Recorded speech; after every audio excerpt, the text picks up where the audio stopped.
today's video is going to be my December reading wrap up, and I read 20 books in the month of December for the last month of 2025.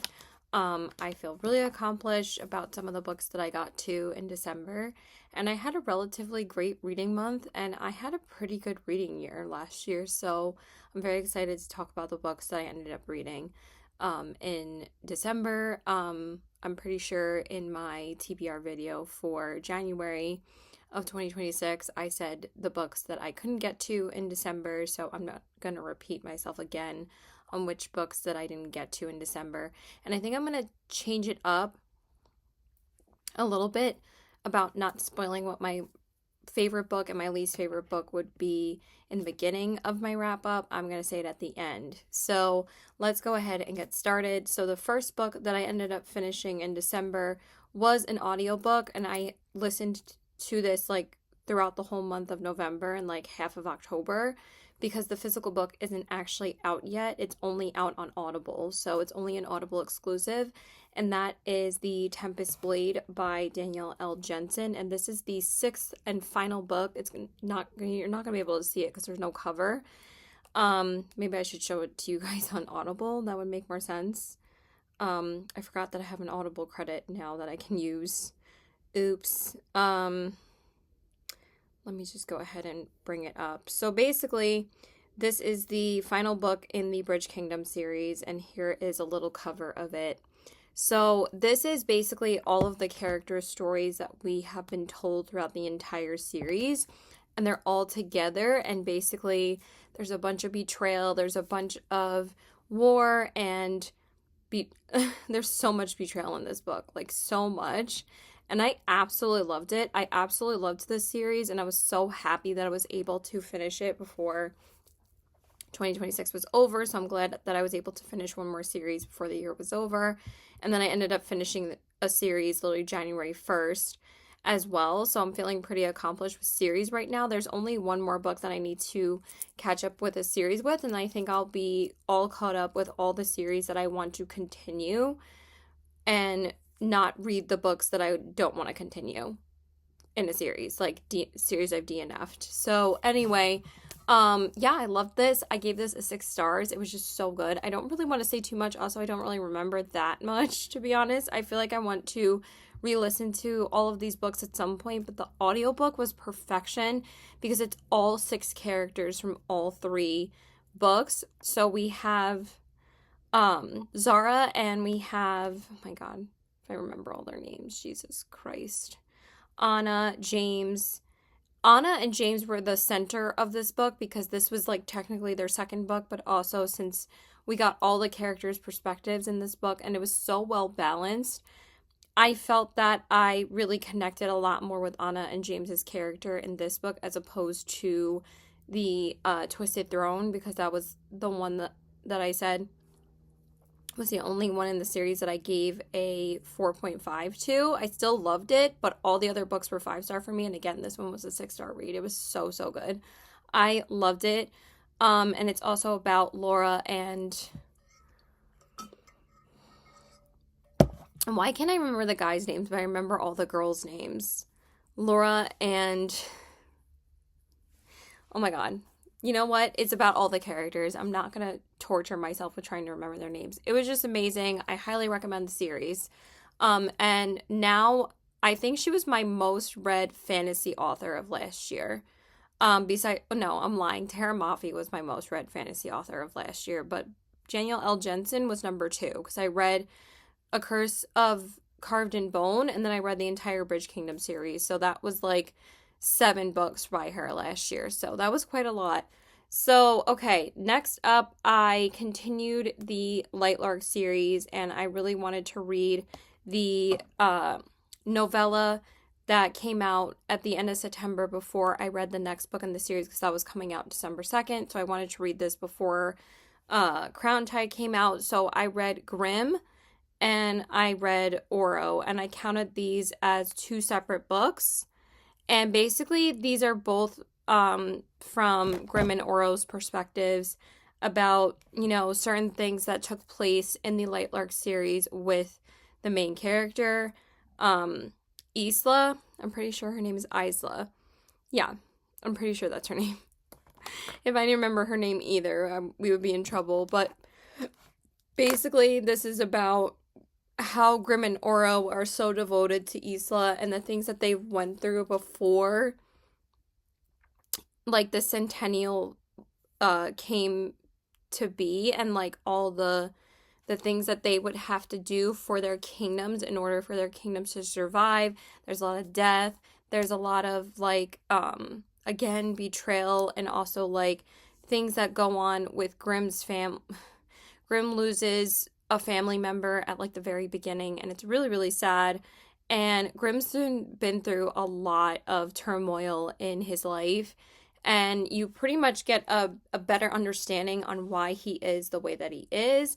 And then the same thing with Oro is that you get a lot of his character perspective in this book. And oh my god, the stuff that he goes through as well is just as Grimm's is pretty dark, probably darker than Oro's, but also Oro goes through a lot of like hard things as well. And I think that most of these events took place before even Lightlark, so it is kind of a prequel a little bit, and then during Lightlark and I believe Nightbane. I don't think because it had like events that led up to the centennial of the games or the island that they had to save, like with the heart eating and everything, and they explain exactly why they have to heart eat. It was just really good, and it offered so much background to the Lightlark series. I feel like if people read this before they go into the Lightlark series, I feel like people might actually like the series more starting with this book. I don't know why she didn't come out with this in like the beginning, because also I feel like if you read this book before well, if you read it like after Sky Shade, it's not spoiling anything because you already know all of these things. I guess if you read it before Lightlark, it would spoil some things from Lightlark and Nightbane. Duh. Like, why didn't I think about that? But I gave them both 5 stars. I thought they were both so good, and again, I actually enjoyed these even more so than the initial series, because I feel like the series is getting a little bit drawn out. But that brings me to my next book that I read, and that is Crown Tide by Alex Aster. So obviously I wanted to read Grim and Oro before I continued the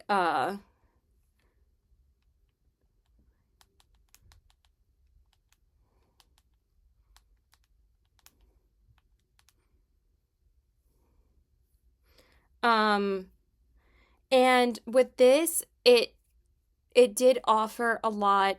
Again, I liked it probably more than I would have if I hadn't read Grim and Oro first. I think that it added a lot more to this book.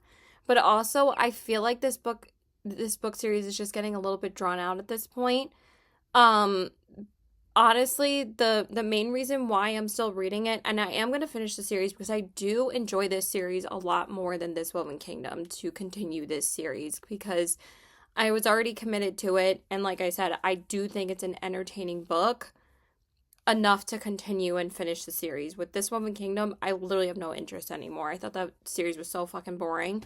But I'm so excited for Tahereh Mafi's new spinoff in the Shatter Me series, which is Release Me. I'm definitely reading that. I will read all the Shatter Me books. I absolutely love Shatter Me. I hate This Woman Kingdom. I don't know why I feel so opposite between the two books. Um so anyway, uh this one, I gave it a 3.75 because the only reason why I'm really continuing this is that, again, I love Grim and Oro's absolute devotion to Isla, but also Grim's story in this was very interesting. There's kind of some parts where he gets a little bit hypnotized to hate Isla at one point, and Isla basically has to save him with saving herself, because she's actually getting tortured by this like magical, being that is trying to steal all of her power and wants to kill her, and Grim and Oro have to save her. So Grim and Oro end up befriending each other again, because in Grim and Oro they kind of had to come together to save Isla again. Um before like the centennial and stuff, and like after that, and like again it showed how devoted like Grimm and Orl were both to Isla. How many times can I say that? Um, but Grimm and Orl's teaming up together and their friendship and their banter is, I eat that shit up. It is so fucking funny. And that's actually like the main reason why I'm still reading the series. So I don't know if I said I gave this one a 3.75. It wasn't quite a 4-star because I didn't feel anything that strongly after I finished it, but it's still entertaining enough for me to continue it. Okay. So the next one that I read was a second book in a series as well. I was so excited for this to come out. And this was my second book by Miss Rena Kent, and that is Sweet Venom. This also came out on December 2nd, and I was so excited to read this one. So basically, this kind of has a very similar story to the first one. I believe I gave this a 4.25, if not a 4.5. I really did enjoy it. So basically, this is about Jude and what's her name? What is the main character's name? It just says I for her name. I mean, it doesn't say her name. It just says her character's perspective is I. I mean, it's just in first person from her perspective of the synopsis. Can I speak English? I can't remember her name off the top of my head right now. But anyway, basically, Jude is investigating the murder of his mother. His mother, because his dad has basically like blamed him on why his mother went crazy, because his mother had like a bunch of issues after she gave childbirth to him, and like his father's always like blamed him for all of her mental issues. So Jude is like pretty fucked up. He's like Kate, I believe it's Cade. What is the first character's name? Caden in the first book in Beautiful Venom. Anyway, he's still best friends with him, and this is Jude's story in the second book, and he falls in love with the girl that he's investigating, which is funny. Wow, the guy that ditched me once for a date just added me on Snapchat. But he has not contacted me to go back out on a date with me anytime soon. So I think that's pretty funny. And the reason why I'm wearing makeup right now and not looking like a ratchet girl is because I'm waiting for my best friend to text me so I can come over his house so we can watch Stranger Things. Because I figured I would start filming my reading wrap up, and I might finish filming it tonight, because then I don't have anything to watch that I need to watch right away tonight, because I finished It's Always Sunny last night. So I've still been keeping up with shows quite a bit the past couple of weeks. So yeah, good for me. I'm not just reading. So anyway, so yeah, basically he falls in love with her, and this is like their love story. I liked their relationship more than the first book, but the first book was very exciting, but this one was very exciting as well. Like, Rena Kent knows how to write a mafia dark romance. Like, it's smutty, but also it has a good enough plot that it's not just all about smut.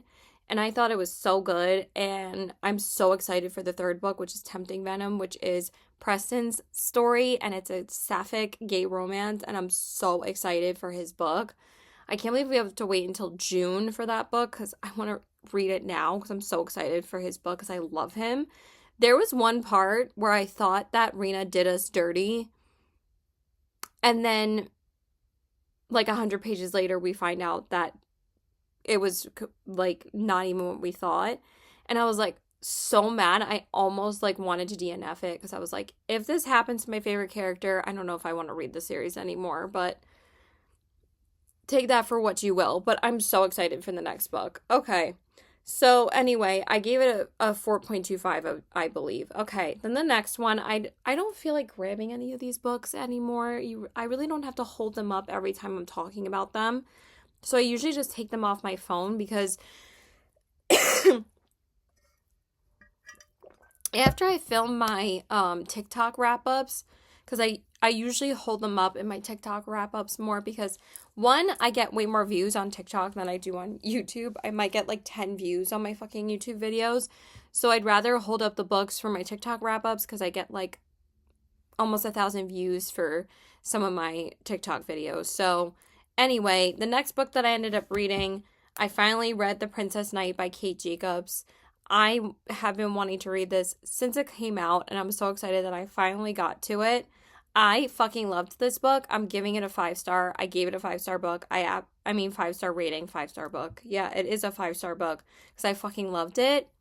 And basically this is about Domhnall and Clea. And basically this is like a medieval retelling of Legally Blonde. And Domhnall basically dumps Clea because he doesn't think she's like wife material. And, she gets really upset. And then she starts to train as a knight to win him back. And it still doesn't impress him. And then she ends up falling in love with someone that actually appreciates what she became. This book was so fucking good. I ate this up. I could not stop reading it and eating it up.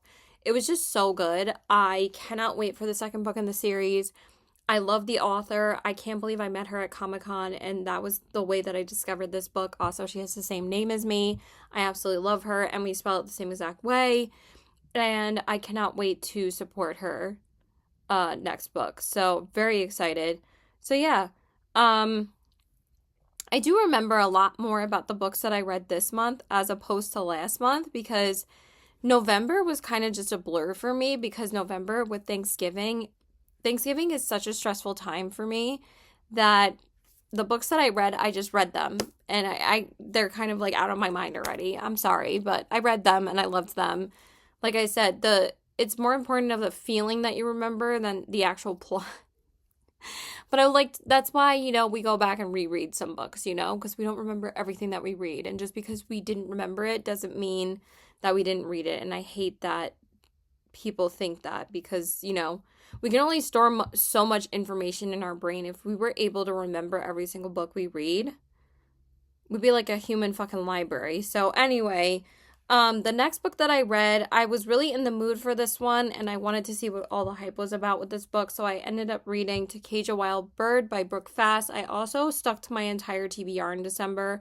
I'm also sticking to my TBR in January. I would really like to mood read soon, but I'm kind of just mood reading my TBR, the same thing that I did in December. So I'm doing a pretty good job of sticking to my TBR the last, month or two because I stuck to my TBR in November as well. So anyway, this one is To Cage a Wild Bird by Brooke Fast. This was a new dystopian book that came out, and I was really in the mood for some kind of dystopian book. It came out in September of 2025. So basically this is about Raven Thorn and Jed. So Jed was captured by the evil dudes, I think I don't remember exactly what they call them in the book. And they take them, it's called the City of Dividium. And basically, things are fucked up in Dividium. They're getting arrested all the time or put to death for, it's kind of a little similar to the Hunger Games. Sometimes a little bit too much at certain points in this book. I felt like Silver Elite was more unique than this one. But I still had a good time reading this. And basically, most of the second half of the book takes place in the prison that she ends up getting imprisoned to save Jed, because Jed gets captured by the evil dudes and imprisoned to Enlock. And basically, Enlock is like a inescapable prison, and she has to help save his life and get him out of prison. But in order for her to do that, she has to be in prison in order to save him. So basically the whole second half of the book takes place in the prison, and basically there's the hunters and the prisoners, and the hunters hunt the prisoners as a competition in the prison, and they can be killed at any time during these games or chases or hunting when they hunt the prisoners. So I liked it. It was entertaining enough. I think I gave it a 4 stars. 3.85. Yeah, I didn't exactly think it deserved a 4 star because there was just some parts where I felt like it was too Hunger Gamesy. I mean, obviously, every single dystopian book is going to be compared to Hunger Games at this point. It's kind of inevitable. But again, I felt like Silver Elite was a lot more.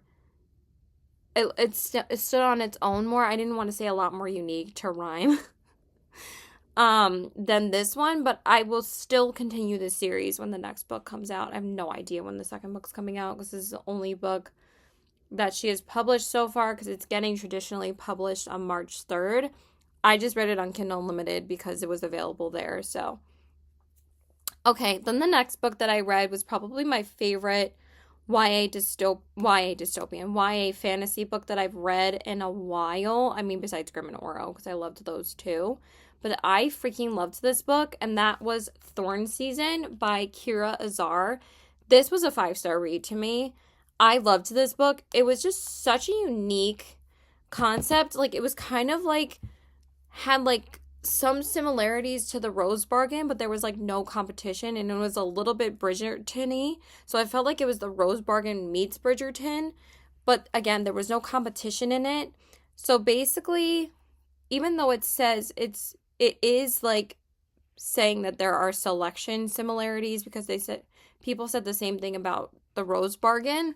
I really need to read the selection too, since I've now read the Rose Bargain and Thorn Season, like to see like how the similarities compare, because I've read both of those books and both of them got compared to that. So let me just say it 50 million different ways. So basically, let me just read a little bit of the synopsis. I do remember what this book was about, but I just want to read the synopsis because it's a little bit hard to explain. So it says, in the kingdom of Daradon, a persecuted few are wielders in possession of a magical specter, a shimmering thread that can extend beyond their visible body to give a loving caress, pick a lock, even kill. Feared for this ability, wielders have always been hunted. Alyssa Payne, which is the main character, heiress and daughter of a hunter family, is also a wielder. At 18, Alyssa knows she's escaped execution thus far only due to painful self-control and the efforts of her beloved father. Summoned to the harsh and glittering royal court for the debutante season, Alyssa finds herself caught in a web of intrigue and betrayal, and caught between two equally dangerous, one, a brutal ruler with the handsome face of a fairy tale prince who would destroy her if he knew the truth, and the other a beguiling foreign ambassador with secret agendas of his own.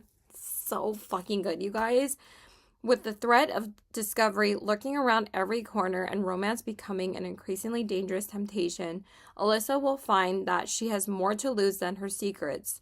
It's Rose season at the palace, but to survive, she'll need to become the most vicious of thorns. I fucking loved this book. So Alyssa, she is torn between the Fae Prince and the ambassador in order to see not just who she wants to choose to be with, but she needs to like figure out if she can trust either of them. It's kind of similar to A Dance of Lies as well, but I felt like that this book was better executed than A Dance of Lies, because just the layered murder mystery plot in this, and the way that Alyssa like comes into her powers, and the way that like the powers are explained on like each unique ability that the wielders have was just so fucking cool to read about. And the murder mystery plot on figuring out who murdered her father in like the middle of the book was so fucking cool, and I just could not wait to read more and more and more and figure out like what is happening. And also the like prince of Daradon, he is going to be the future king. He is ruthless. He is nuts. He's insane. And he basically wants to eliminate all the wielders from the earth, like from existence, because he hates them. And also, even though he doesn't have powers himself, he's figured out a way to like control them and suppress their powers. And his main goal is just to conquer Alyssa. He just wants to marry her and control her, and basically he goes like, he's pretty insane.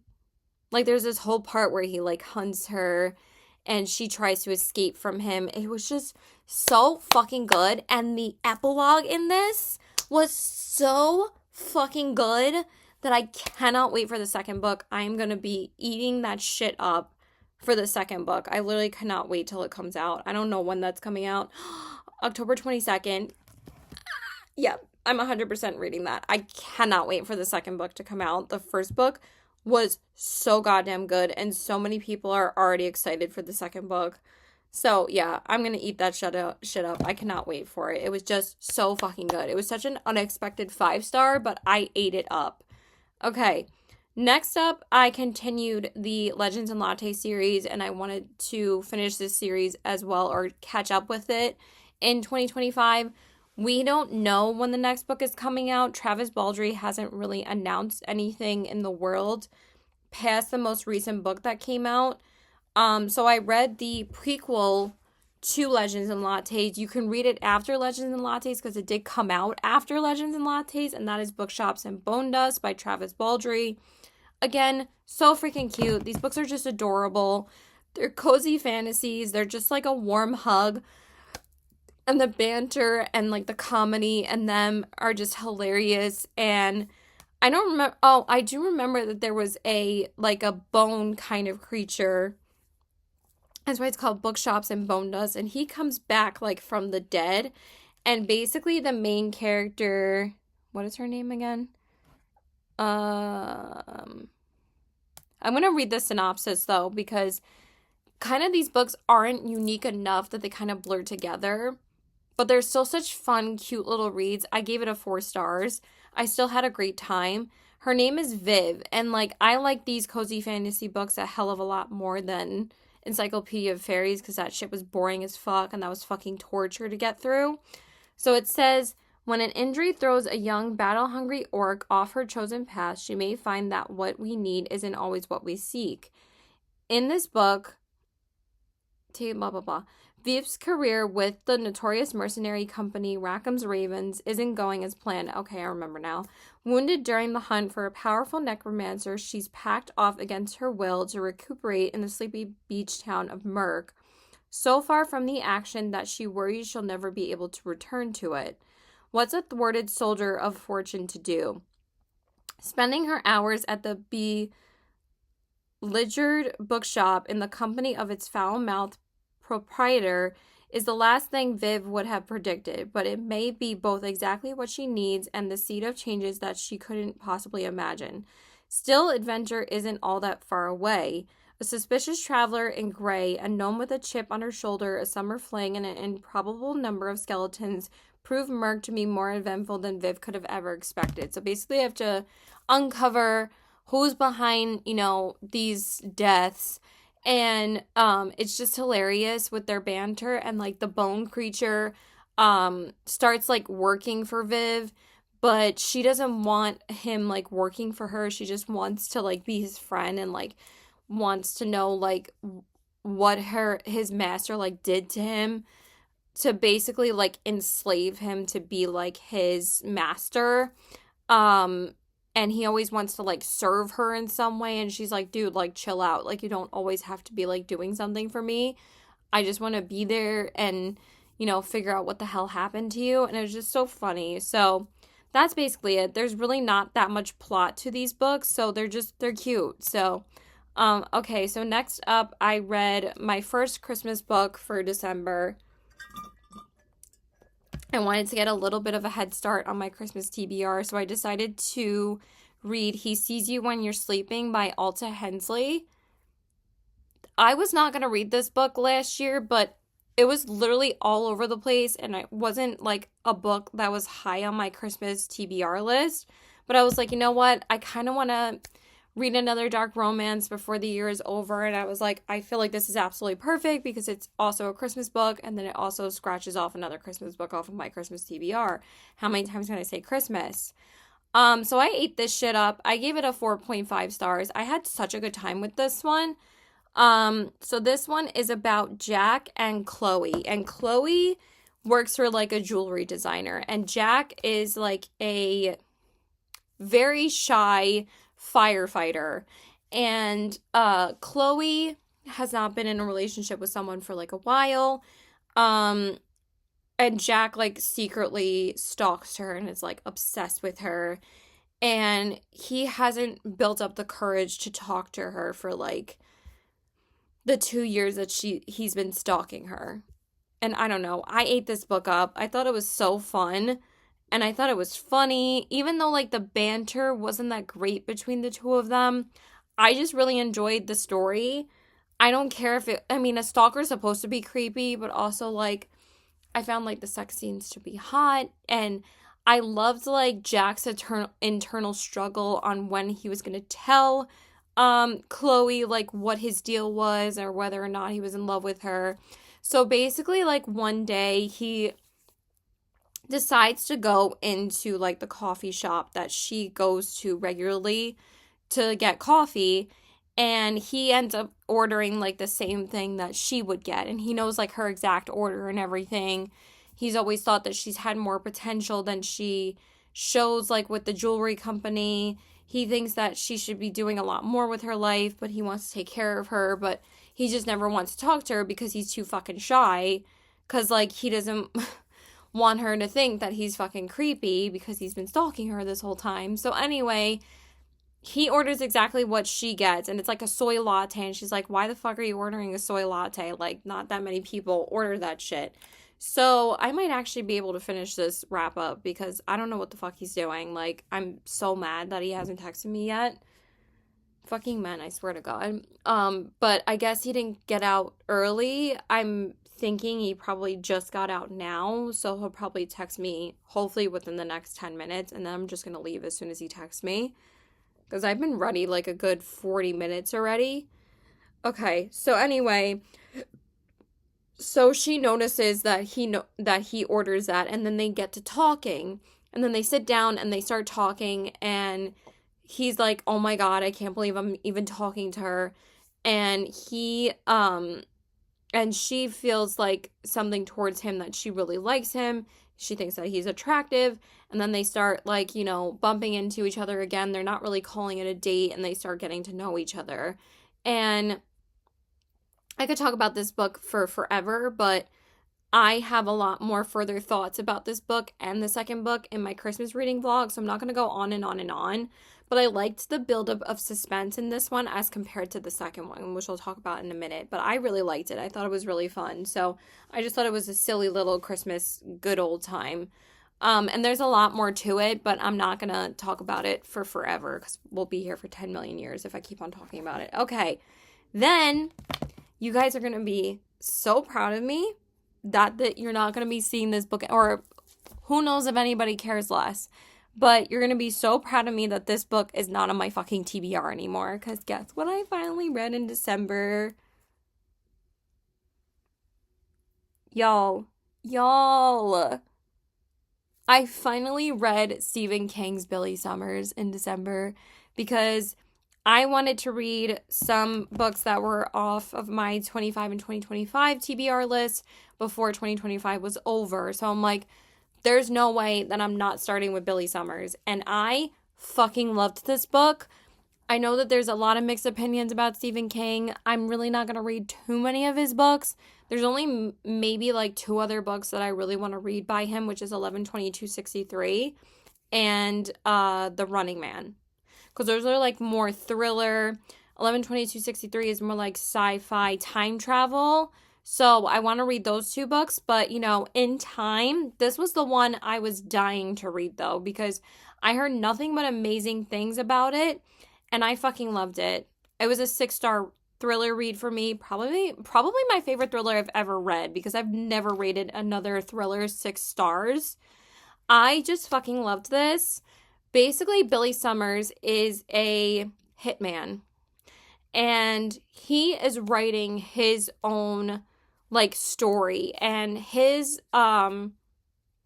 mafia bosses ask him to start writing this book being undercover as Billy Summers, but his real name is, I don't think you ever find out his real name. He just keeps on taking on different identities, and he takes it so seriously that he makes like everyone call him Billy. I thought it was a little bit of like a mental thing, like he was a little bit crazy and that he took on this complete persona because he might have had like a split personality type thing. I don't know if that necessarily was the case, but he just maintained the name Billy Summers throughout the entire book. And that's all I'm really going to say because I feel like I'm going to give away way too much if I say anything else. It was just so mind blowingly good. The main thing that I will say about this book without spoiling anything is that I love the way that Stephen King wrote Billy Summers' story as Billy Summers was experiencing the events that he was writing about. It was just mind blowing. It was so fucking good the way that he wrote this book. And some parts were really funny, some parts were really sad. I just ate it up. I thought it was spectacular. One of the best books I've read this year. So I'm just so happy I finally got to it. So I am getting fucking hungry, dude.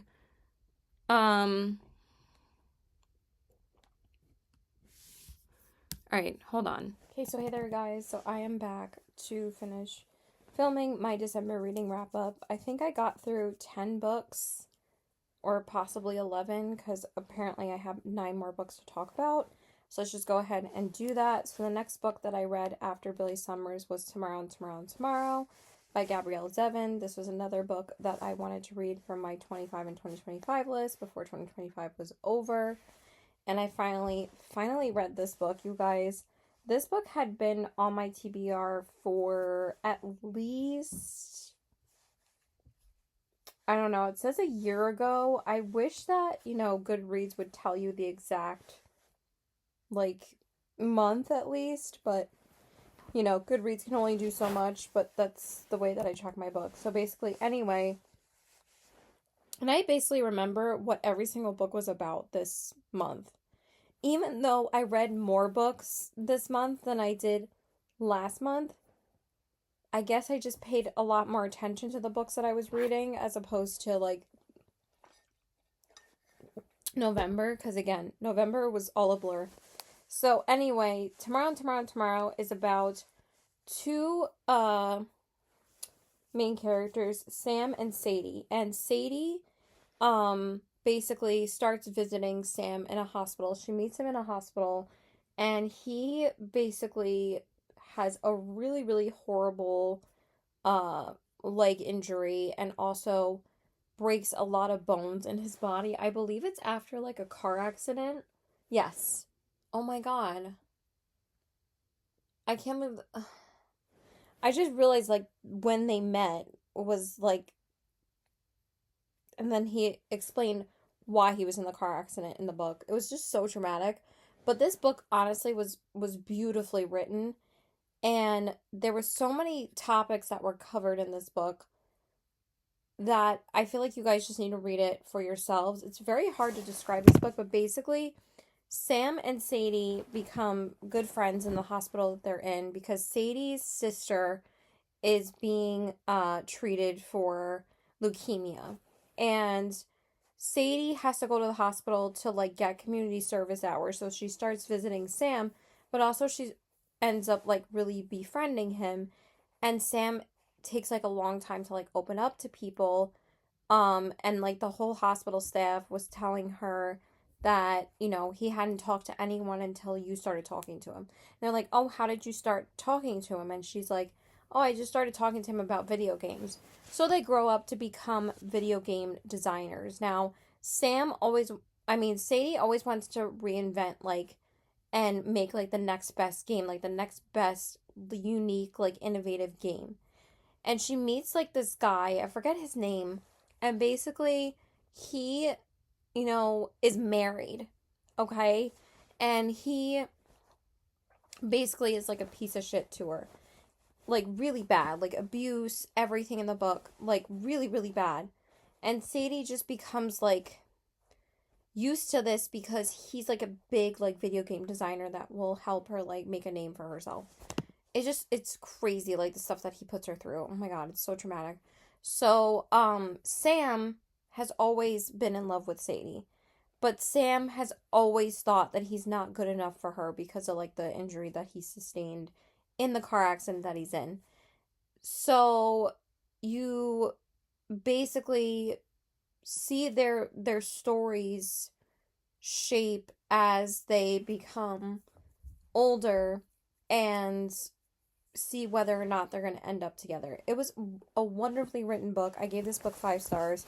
So that's basically all I'm going to say about it, but it is worth all the hype it gets. It was just such a good book. So anyway, then I decided to jump into my Christmas TBR fully after I read Tomorrow and Tomorrow and Tomorrow. I was like, I at least wanted to read Billy Summers and Tomorrow and Tomorrow and Tomorrow before I jumped into my Christmas TBR. So the next book that we read was Holly by Adeline Grace, and this is the holiday novella in the Belladonna series, and this came out back in September of 2025, but I obviously didn't want to read it until December. So basically this was just a silly holiday novella. I think I gave it like not even a 3.5. I think I just gave it a 3 star. I didn't think it was that great, honestly. And this really reminded me of Spectacular by Stephanie Garber, which is the holiday novella in the Caraval series. But I thought that was a little better. So basically, Cigna, Death, Blythe, and Fate must uncover what happened to Wisteria's ghostly inhabitants and help the spirits move on before it's too late.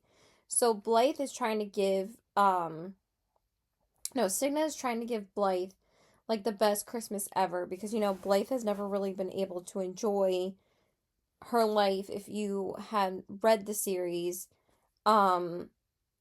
before that, like, Cigna just wants to be a good sister to her and wants to help her and like give her like lots of presents and basically like put up a bunch of holly up in the house or palace or whatever in Wisteria Gardens. And it says, Wisteria Gardens, something strange is happening at Wisteria Gardens, the magical manor that Blythe and Eris call home. All they want is a peaceful holiday season with their family, but a group of restless spirits is determined to threaten their festivities. And that's basically all it was about. Also, the end of this, though, so I gave this like a 3 star. It wasn't really that entertaining, but I finished it in a day because it was just super short and easy to read. Is that towards the end of this book, it got a little cliffhangery at the end, and I'm like, is this the end of the series? Because it's like, I still feel like Belladonna is like very open-ended, where we could get like a little bit more, at least one more book to like resolve things, because I feel like there's still more story to tell in this, and I will eat it up because, like I said, Belladonna and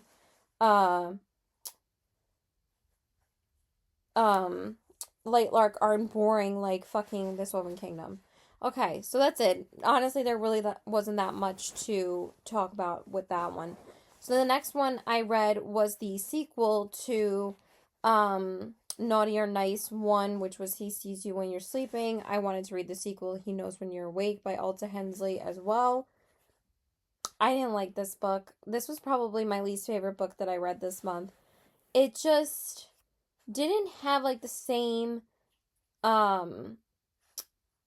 like funny stalkerish kind of vibe that was in the first book as opposed to the second book, because I just didn't really feel the chemistry between the two main characters, and it felt so insta-lusty in this book that I gave this like a 2.75. I really didn't like this that much. Even though this one had come out like I believe in November. So I wanted to read it this Christmas season because, I figured I would sneak in one more dark romance this year. So basically it's about Sloane, which is the main character of the first book's best friend in the first book. So it's her story, and Cole is like this billionaire stalker that is basically like wanting Sloane to work for him because Sloane gets fired from the jewelry company that she works for. Because she wants to leave, but she ends up getting fired. So Cole like basically tells her like, hey, move into my house so you can work for me and design jewelry for me. And they basically form a relationship. But he also says, like, there's cameras in the bedroom and blah blah blah. Like, she already knows that he's a stalker in this book. In the first book you don't, or the main character doesn't know. Obviously you do as the reader. But in this book, like, there really wasn't much suspense, because basically, like, Cole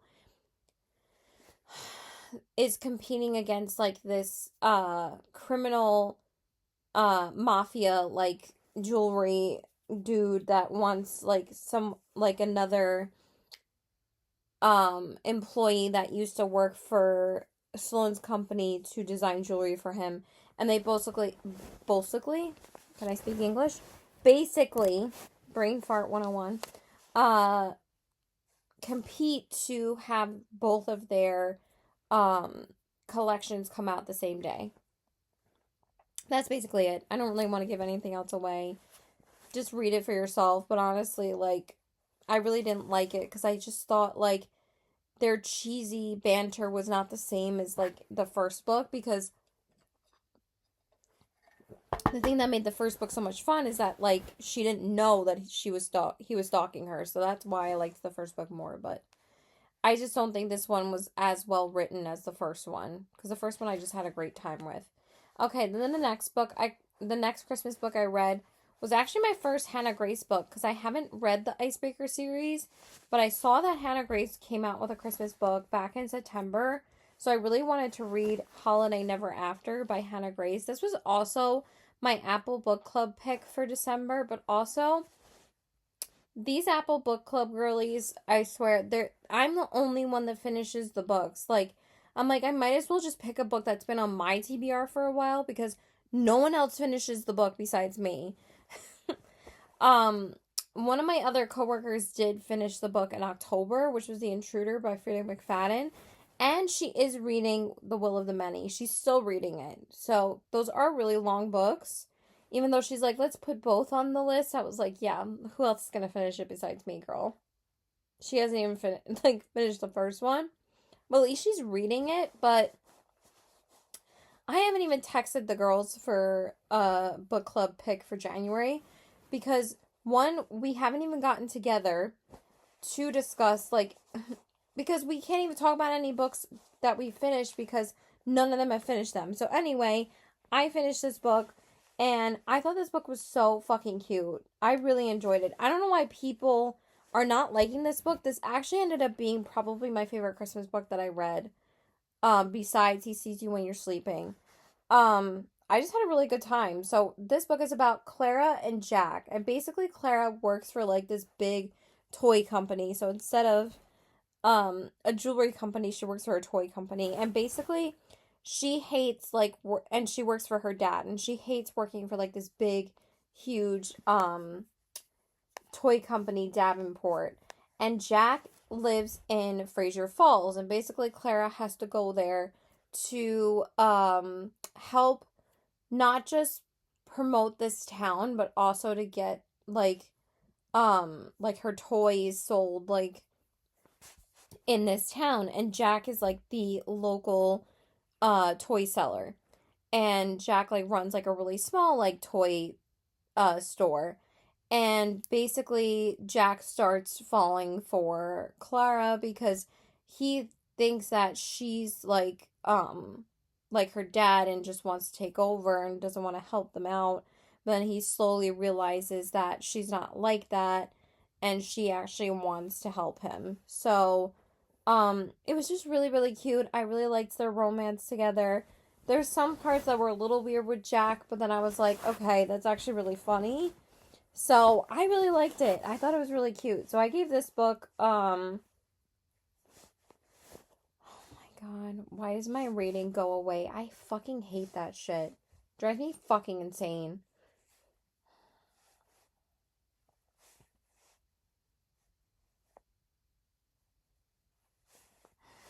I freaking hate this shit sometimes.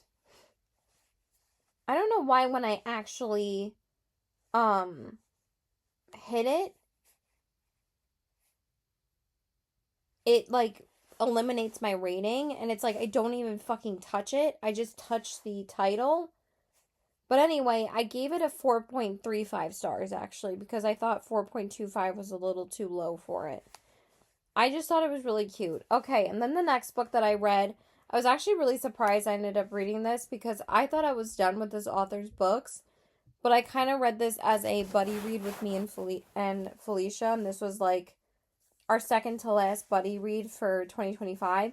And also, it was blurbed just from the author that I had read, which was Hannah Grace for the first time. And Hannah Grace put a blurb for Good Spirits by B.K. Borison. So that was the next book I ended up reading. And as you guys know, and I put this in the Christmas reading blog where I ended up reading all these books, I haven't had the best luck with B.K. Borison's books because I actually read my first book by B.K. Borison was a Christmas book that I read last year, and then I ended up reading a Christmas book by her this year as well. But this book had just come out at the end of October. So I was like, okay, like literally everyone is talking about this book. So I was kind of getting a little bit of FOMO. So I did end up reading it, and I actually ended up really enjoying this one. I thought this one was really cute. So basically this one is like a spin off of A Christmas Carol. And this is about what is her name? Harriet and Nolan. So basically Harriet is being haunted by Nolan. Nolan decides to visit her on Christmas Eve and tells her, you know, like, you're being haunted. And Harriet's like, why am I being haunted? I thought I was a good person, you know, and he's saying, like, you know, you need to right your wrongs because she's always like bent to her like family's whim. Her family kind of fucking sucks. And Harriet starts to question whether or not she's a good person. And Nolan has been like a ghost for like 100 years. Like he died like almost 100 years ago. So that kind of like weirded me out a little bit because then they start developing a romance, obviously. I'm like, that's kind of a huge age gap if he's like 100 years old. Because he said he was like from the 1920s or something. I might be wrong if on the time period, but I'm like, okay, that's the only thing that I thought was a little bit weird. I'm like, dude, he is like a 100-year-old ghost, but he does say the same age because obviously he's death.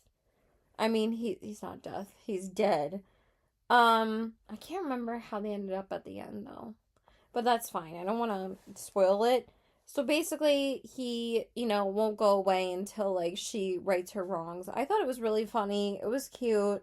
Um, and I thought that this book actually didn't go downhill towards the end like her books usually do for me. I think I gave it I gave it a 4.25. Okay. So yeah, I thought it was really cute. I liked it. Okay. And I don't want to really talk about anything else about it because I feel like that would be a little bit spoilery. And again, since a lot of people read this book, I don't know if you haven't read it yet. So, okay. So next up, I read my last Christmas book, and I read this on Christmas Day. And I'm so happy that I ended up reading this Christmas season because this was the last book that I wanted to read from this author, and then I would have read all of her entire backlist. So I actually finished an author's backlist in 2025, and she was actually my most read romance author in 2025 as well. I think Lila Sage I read 4 books from. Hannah Bonham Young I read 4 books from as well, or maybe it was 5. I think I read 5 books by Miss Hannah Bonham Young. And then Allie Hazelwood, I believe I read 3 books from in 2025. Maybe 4, actually. Because I think I read Love Theoretically, Not in Love. Her new book, Problematic Summer Romance, and Deep End. So I did read quite a bit of other romance authors' books from. I could have sworn I read another romance author's books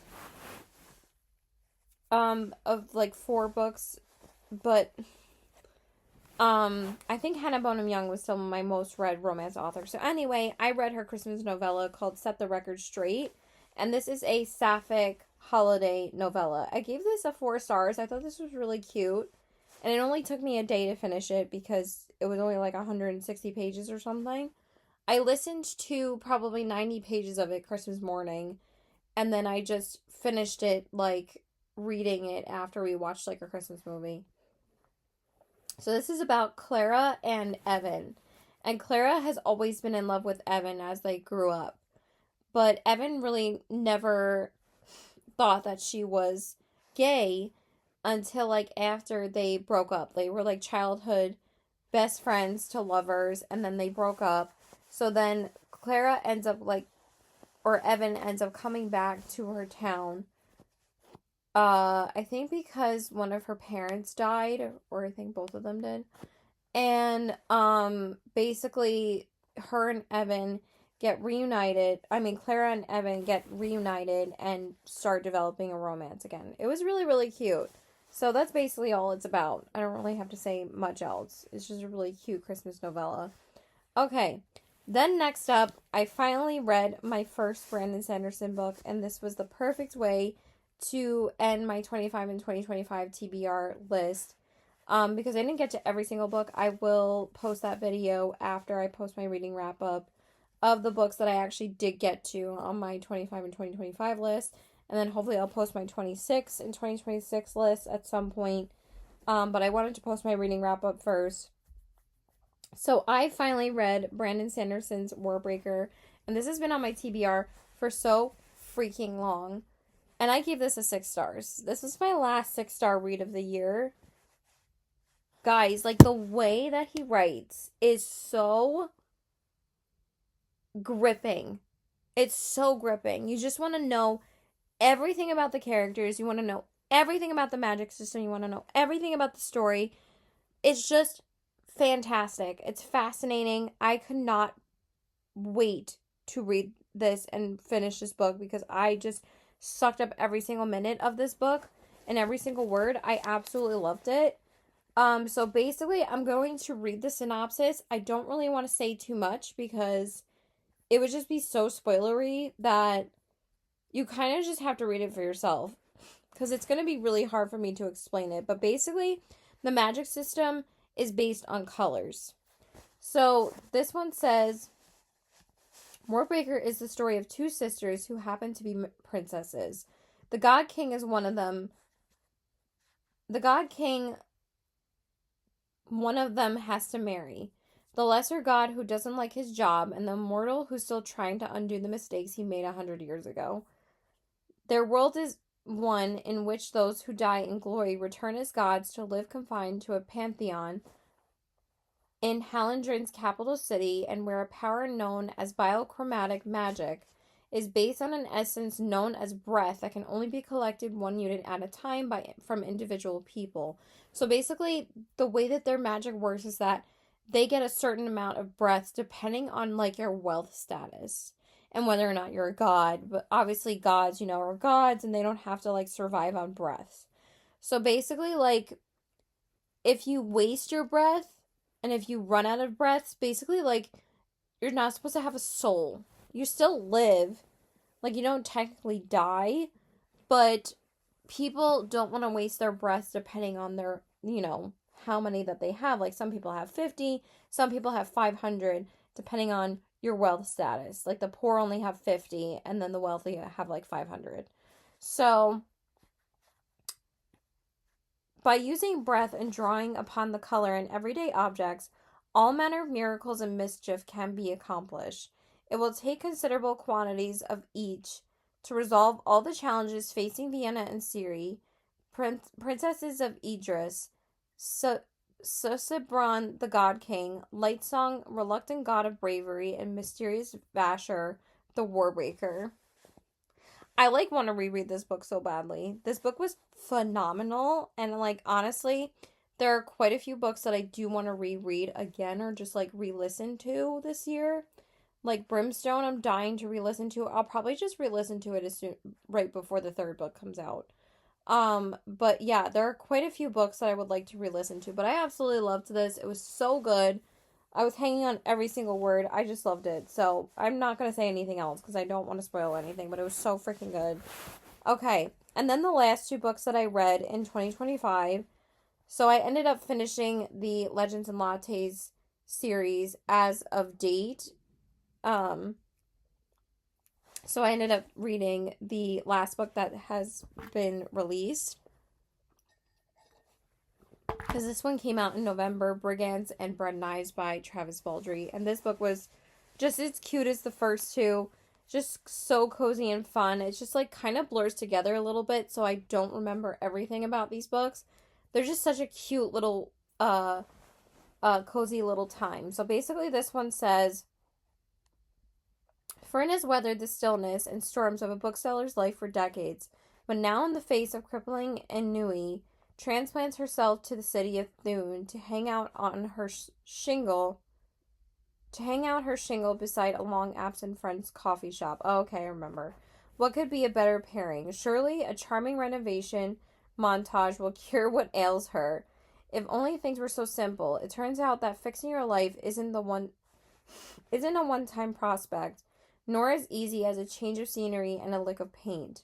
A drunken and desperate knight sees the ratkin waking far from home in the company of a legendary warrior surviving on inertia, an imprisoned chaos goblin with a fondness for silverware, and an absolutely thumping hangover, as together they fend off a rogues gallery of ne'er-do-wells trying to claim the bounty the goblin represents. Fern may finally reconnect with the person she actually is, where there isn't a job to get in the way. So I gave this a 4 stars. It was just super cute.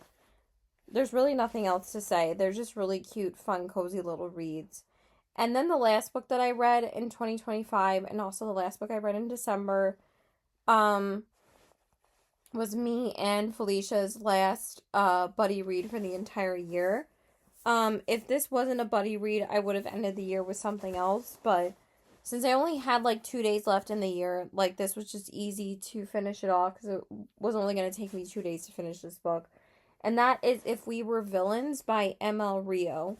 Now, this book had been on my TBR for quite a bit, and I gave this a 3.75. It wasn't quite a 4 star. So basically, this is about Oliver and then like a cast of characters that go to a Shakespeare drama school.